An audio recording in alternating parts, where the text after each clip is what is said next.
Welcome back, everybody, to the very last episode of 2020 of Developing the Leader Within podcast. I'm your host, Enrique Acosta Gonzalez. And today I have Davida Ginter with me, all the way from Israel. And, well, as a believer, you already know Israel has a special part in my heart. But we're going to be discussing something, and we were just chatting before the show, how strategically things are placed within the bodies of the show, but we're going to be discussing leadership and burnout. So, David, I thank you, first of all, for sharing your evening with me and the guests. Tell us a little bit about yourself and what you do. Yeah, thank you for inviting me. It's a pleasure being here and having this conversation. And yeah, you said I'm from Israel. I'm located in Israel. I live here with my family, my kids, and my husband. And I'd say that my core is to be a change maker. I care about making a positive change in the world. So and I started a few years ago. It was actually many years ago. I was invested in the field of sustainability, both environmental and social sustainability.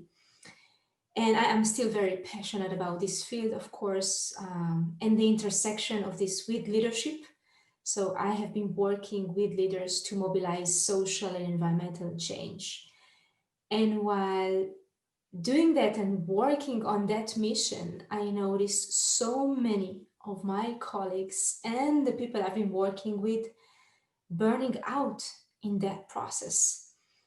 And that got me very curious to understand why. Why is this happening amongst us, change makers, sustainability practitioners, social leaders? And not only why, but also how can we work with that? What can we do differently so we won't get burned out? And that led me to the journey that I'm carrying still today. This is my current focus. So I've written a book about burnout prevention. It's called Burning Out Won't Get You There.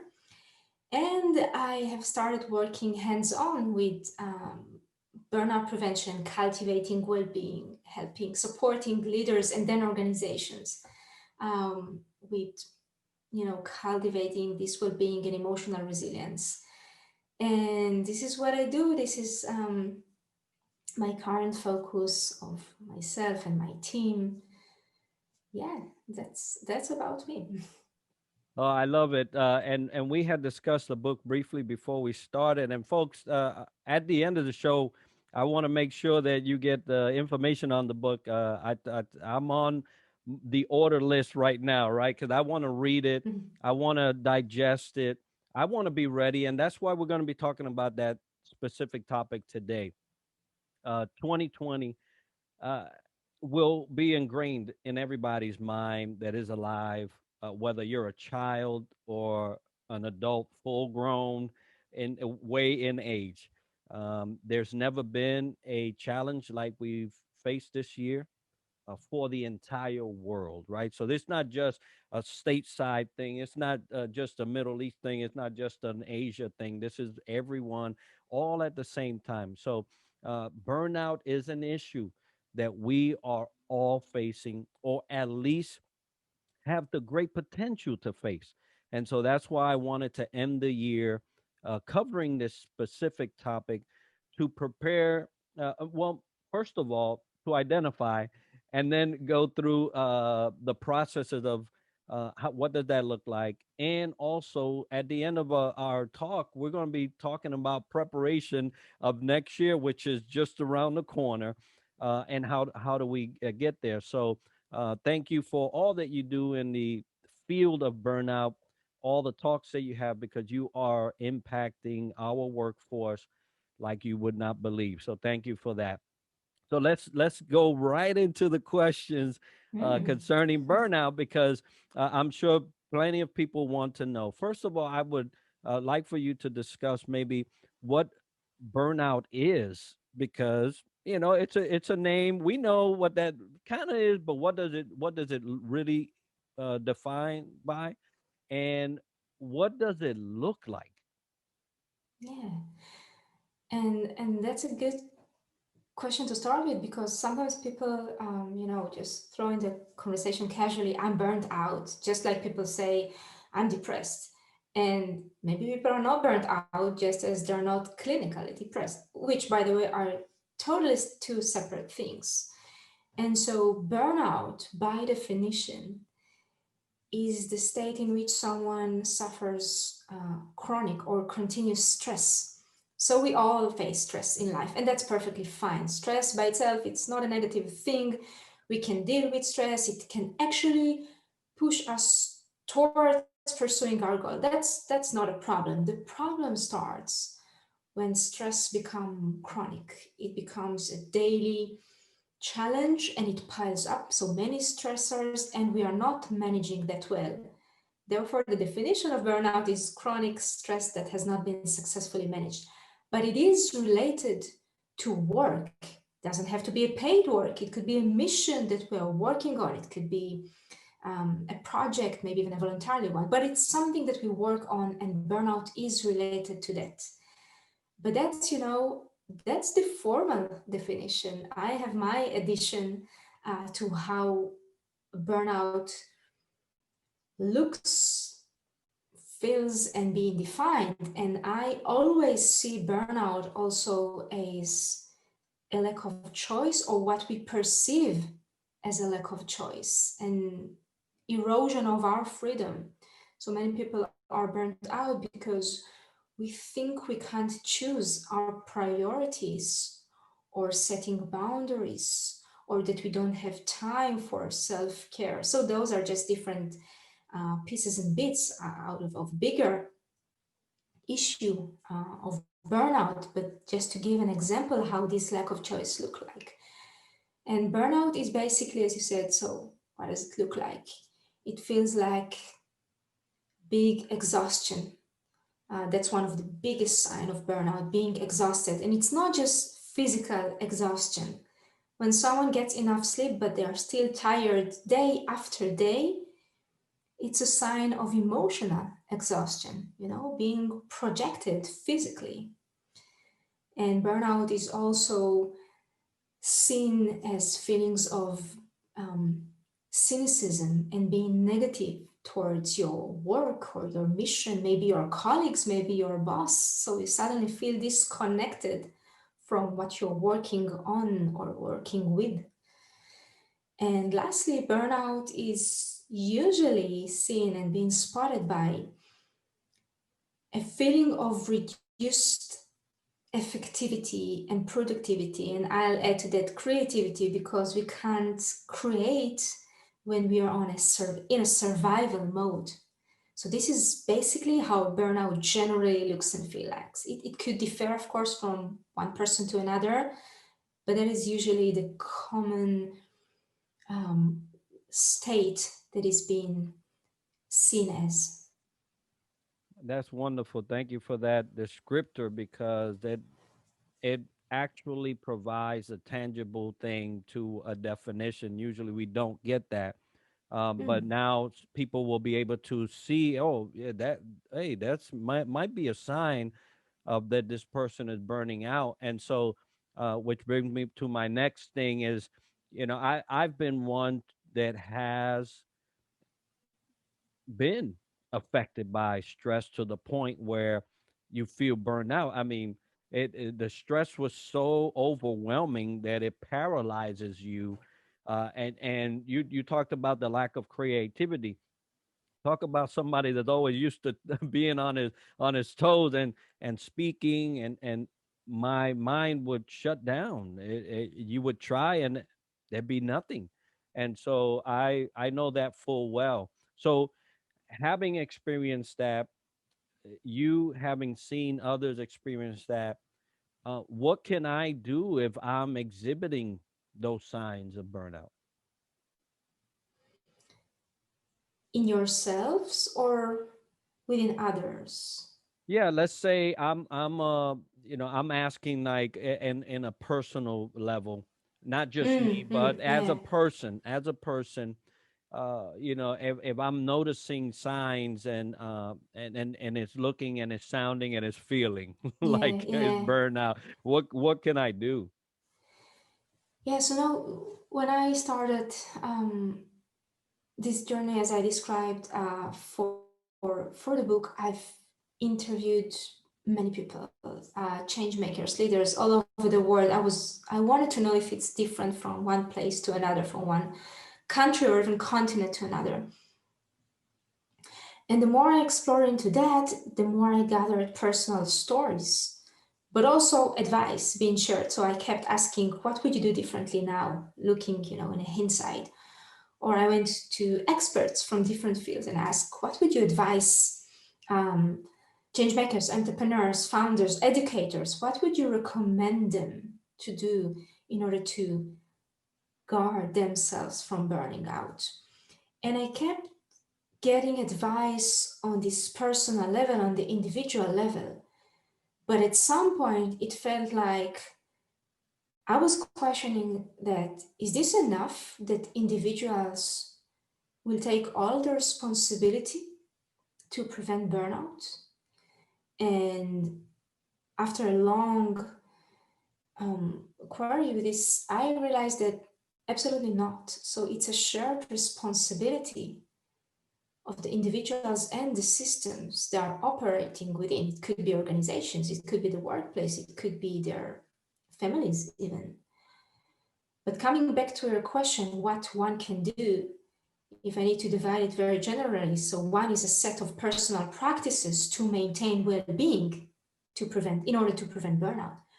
But the other aspect, and it's important as well, maybe even more important, is to change the system. Now I'm asking something big, maybe even huge. How can we change a system, right? But it's required, it's needed that we push the systems, we push the boundaries to change something so profound as those organizations that we operate within, as those institutions or the education system, whatever it is that contributes to the situation that might be burnout.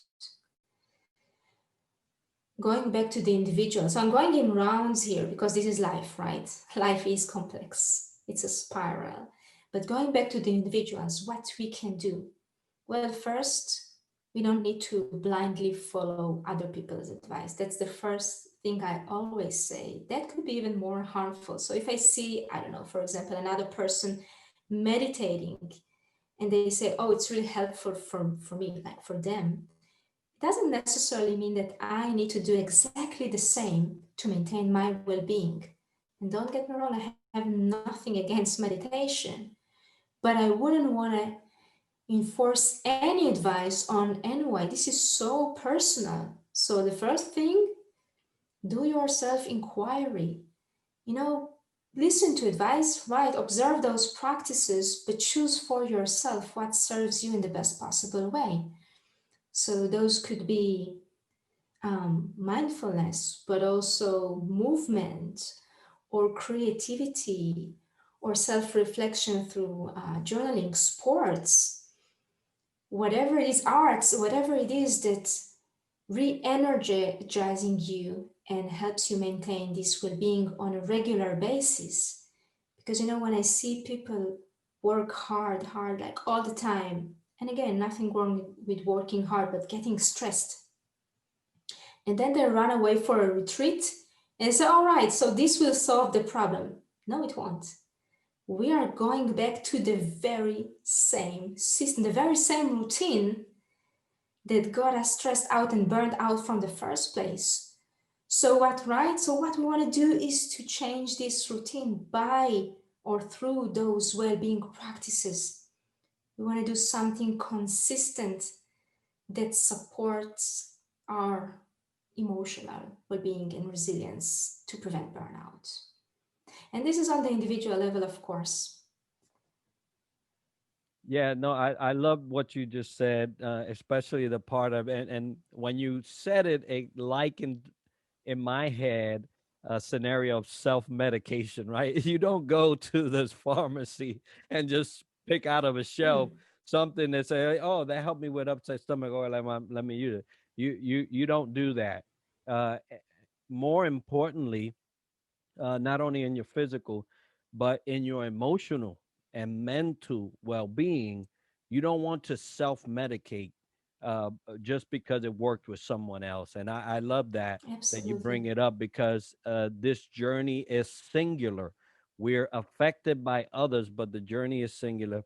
The issue is singular, and we have to figure out what truly is needed, number one, and what would best be applied, because not everything is going to work, and not everything is going to end in our best interest, right? So I love that you Yes. mentioned that.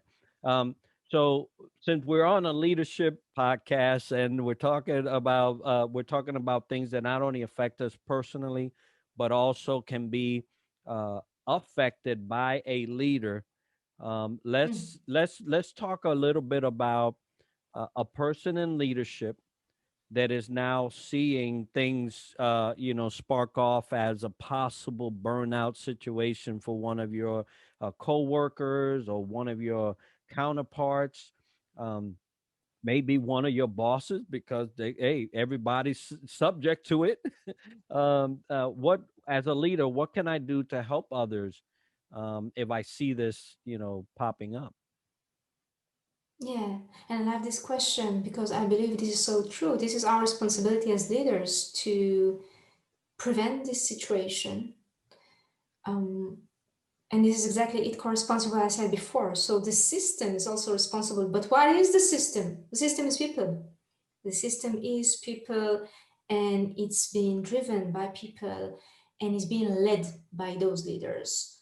So what can we do as leaders? We need to listen. We need to start listening before we talk. We need to ask people, hey, how are you? And really mean it. We need to allocate time to explore those needs of those people that we are leading before, because if I'm leading a team or mission or project or a full organization, or I don't know, a country, whatever it is, I'm leading people way before I'm leading this mission in those policies and those guidelines. I'm leading people. I'm interacting with people. Why would I go and jump and check the policies and legislation and the mission and the deadline before I'm checking in with my people? That doesn't make any sense if I want those people to thrive. So the first thing, we need to start listening, really, like deep listening. And beyond that, we need to open up the space for people to interact on a very engaged way. I love participatory leadership. This is the methodology that we also use in our work when we work with leaders or organizations with burnout prevention, because I think that the more you enable people to participate in the process and the more engaged they are, the better the solutions are, because they are coming from those who are in this situation. So as a leaders, I would recommend just go and ask and engage the people that you care about.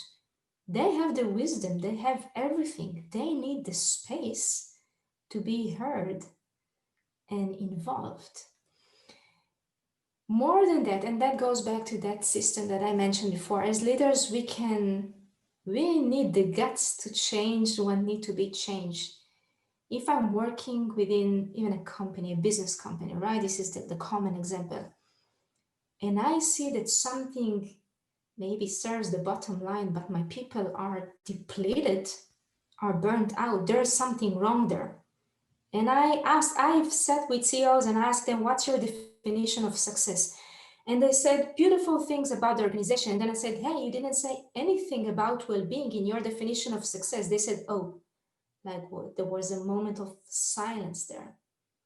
Because we can, as leaders, challenge this definition of success, incorporate well-being, incorporate people's needs and well-being into this definition. So yeah, we can push, we can change. We just need the courage to do that, to stand up and say, hey, something is wrong here and I can change this. Will you join me? Yeah, I love that. You know very well by knowing me most of this year. Success is one of the things that I always surround myself. Mm, I got the hashtag. I got success to success, and it's really. And as you was talking, I envisioned the leadership responsibility in this particular matter, which is probably one of the biggest things that it won't only cost you in terms of your people, it'll cost your bottom line. So it's got most leaders, they just want to know about the bottom line. Well, let me tell you, this is the bottom line effector. This right here will not only run through your people, but will run through your leadership and will cost you more than you care to to know. So, the absolutely. role that role of a leader in the subject of burnout is so critical. But you mentioned the system, and I love that because that's really where I go and I try to affect. I try to affect the system. It's usually leaders that suck in the other version. It's because the system is allowing them to. They've gotten to a point in whatever trajectory in the career. They've been comfortable. They've been allowed to be comfortable. It's an enablement because now the leader doesn't have to do as much. They got to the spot. They got the corner office. They got the wood grain desk and the book, the bookcase, and they're having lunch and golfing outings and all this. So now they don't have to put in a lot of the work that. But guess what? Uh, your people are still going through this process of burnout, and it's not a one day to another thing. It just you just don't get to a job and tomorrow you're burned out unless you wasn't really cut out for that job, right? This is a process. It This is a, is. a daily process where your emotions, your psyche, your physical is being affected by conditions set by a system. And so I love that you bring that up because it truly is where leaders can make the biggest have the biggest effect on your people. Look out for these signs, identify these signs. Obviously, first you have to be savvy enough to be able to identify these, um, and do something about it. The leaders that do the best are the courageous ones. They don't regard their job over their people, right? And Yeah. it's a tough ask, right? It really is a tough ask. But are you a leader or you're not? That's just it. Yeah. Uh, It's exactly that because one of the most dangerous lines, the way I see it, is this has always been done this way, right? I guess you are familiar with the sentence. And the problem here is that we are caught in this fixation in the way that things have been done traditionally, but it doesn't serve us any longer. We just perpetuate a broken system. And that's for me a very, very dangerous place. And this is exactly where I see leadership needed now, right? This is not just about managing the people, this is about taking the bold steps to question the system and the old fashioned, old paradigm thinking. I totally agree. And folks, the reason why we're talking about this today, right, before we start this next year, is because we can't do nothing about 2020 anymore. I mean, Yeah, we're closing it out, right? So the mistakes that were done in 2020, they're done. Yeah, no sense in crying over spoiled milk. People were hurt by poor leadership. Yet once again, another year, but we're trying to give an opportunity to address the things that really matter before we get into 2021, because now we're going to go into another year. We do not want to perpetuate, as you well said there, in your last comment, we don't want to continue a perpetual devastation at the leadership level. And this is one of the ways that we do it. We address issues via podcasts, via shows, via books. And so this is your opportunity as a leader. to say, you know what, yeah, I might have messed it up in 2020 again, but 2021 I'm going to do a little better. So, which brings me into the my next question, which is, here we are at the cusp of 2021. We all know what 2020 looked like. We're hoping that 2021 doesn't look the same. But for all intents and purposes, it may look a little like it. But what can definitely change is the leadership's attitude, the leadership's perspective, the leadership's approach at this next coming year. So, how do I prepare to address burnout right from the gate? Yeah, yeah, well, reflecting back, it has been a roller coaster this year. And how do we prepare? I'd say let's change the way we prepare. So, for example, if there's, well, 2020 obviously taught us a lot of things, but one of them was that a plan doesn't always becomes a reality, right? In this year, we threw out of the window most of our plans, and we had to pivot, and we had to change, and we had to adjust, all of those things. So what we really needed is leadership that can attend uncertainty and facing the unknown and adversity. So what if we are prepared to face those challenges rather than, prepared by having all those plans that eventually are irrelevant? So if you ask me, how can we prepare as leaders for 2021, especially in the field of well-being and burnout prevention, is to focus on those areas that will always be relevant. Emotional intelligence, those skills, people call them soft skills. I'm not sure why. Human skills, right? Those capacities to lead people, to engage with people, to interact with people. How about we prepare to build trust and maintain it? How would we prepare to improve communication and work on that? How would if we prepare to set an environment in which all the voices in the room are being heard because of diversity, because we want people to be heard, because we care about their opinions, etc. So if you ask me how we can prepare, is first of all, we just need to change the way we prepare and attend those areas that could be part of any organization and any business. These businesses are not just about marketing, finance. What about well-being as a strategy?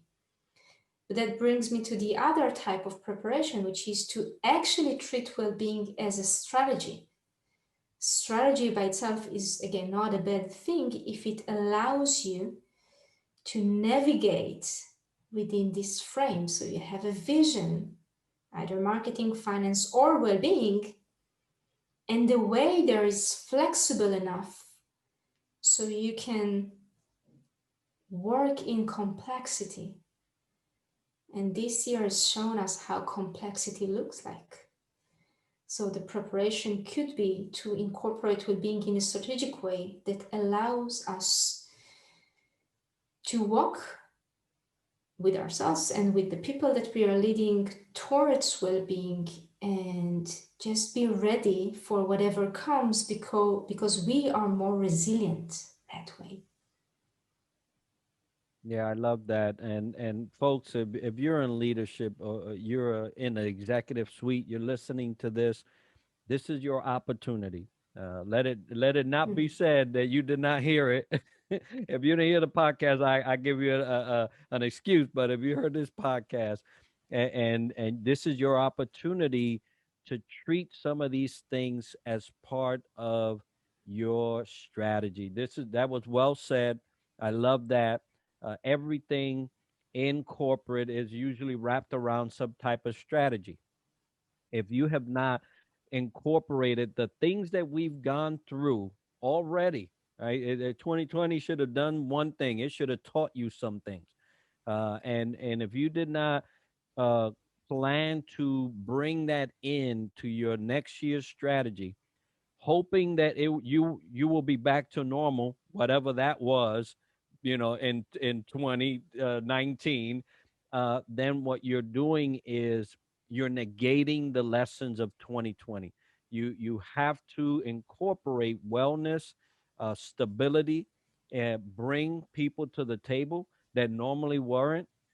As you was talking, I saw a scenario, and that's usually what happens when I have my guests. They're talking, and in my head I have scenarios Mm, going on, and I saw this CEO just bring everybody in and say, look, we're together, we survived. 2021's coming. I need everybody's input. If you do not share and you have a great idea, what you're doing is allowing us to fail. So bring it out. I want to hear from everybody. We're going to digest all these inputs, and we're going to make sure that we not only survive but thrive and make 2021 better for you.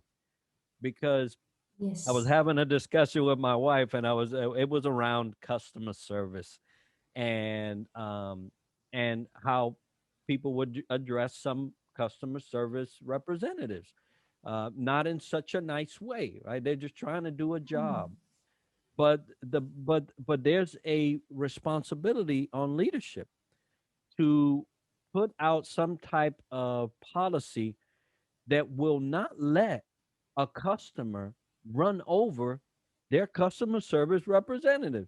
Now, I'm not saying defend them if they're wrong. I'm saying have something that customers understand that you are protecting them, but you're going to protect your first customer, which is your people.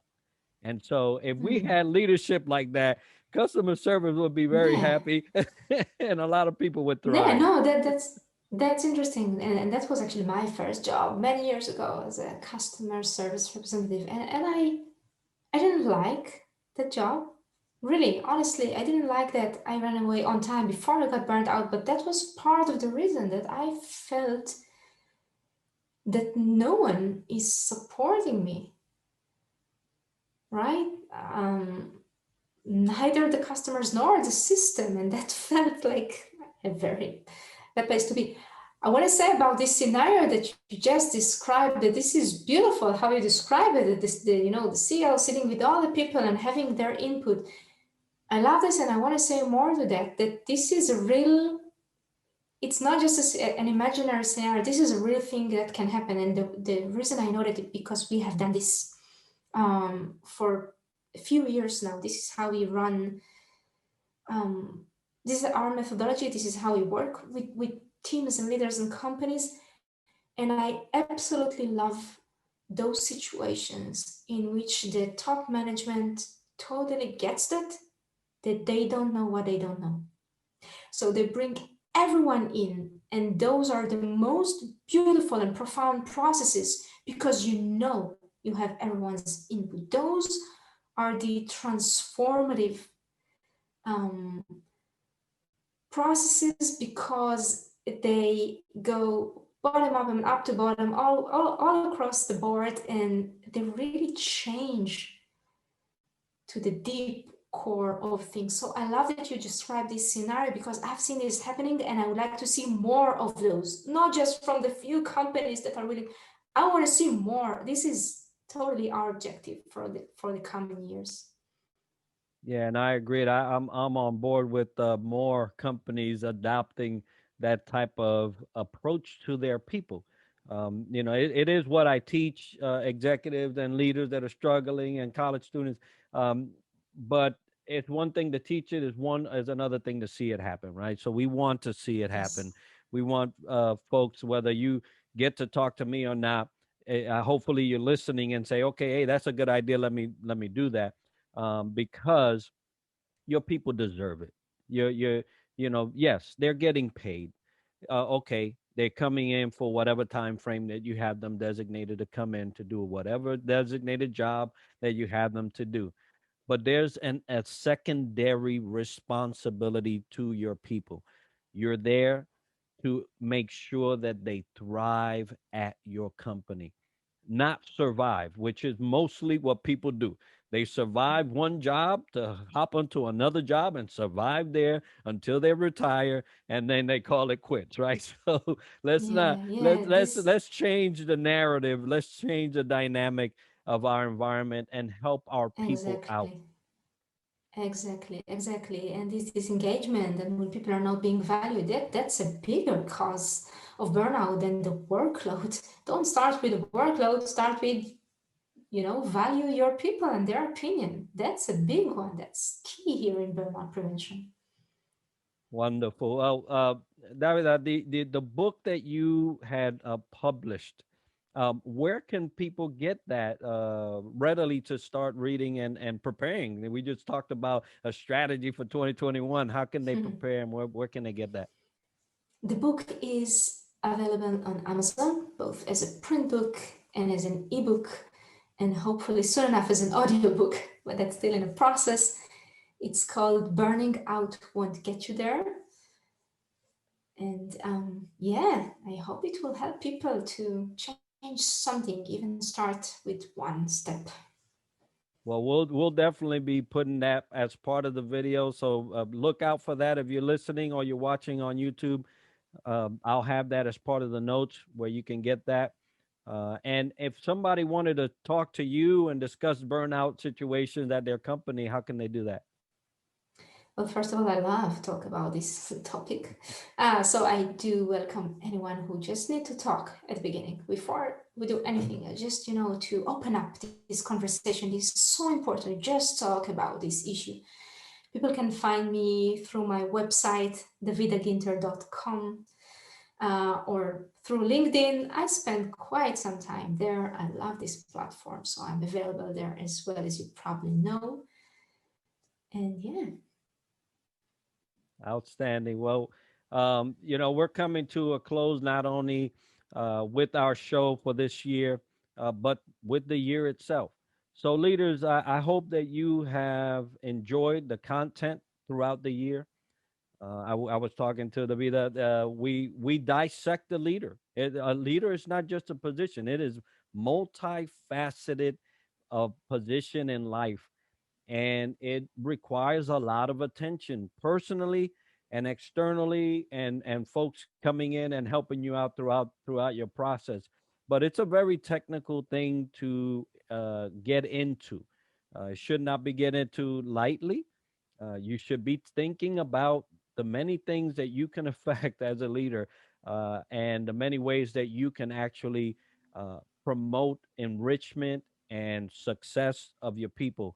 And that takes a deliberate digesting or dissecting of what a leader is. So, thank everybody for joining us to today's session. We spoke about burnout, a very worthy subject to talk about at the end of the year and going into 2021. Davida, thank you so much for your time, for Thank you. sharing with us. I know it's evening over there in Israel, but for all those listening, take a look at all the episodes. We're going to have her information as part of the video and the content so you can get a hold of her. But as we love to share and close our show, success to you. Happy New Year. May it be prosperous. May health, safety, and joy be on your side. And until next year, have a good one. Thank you.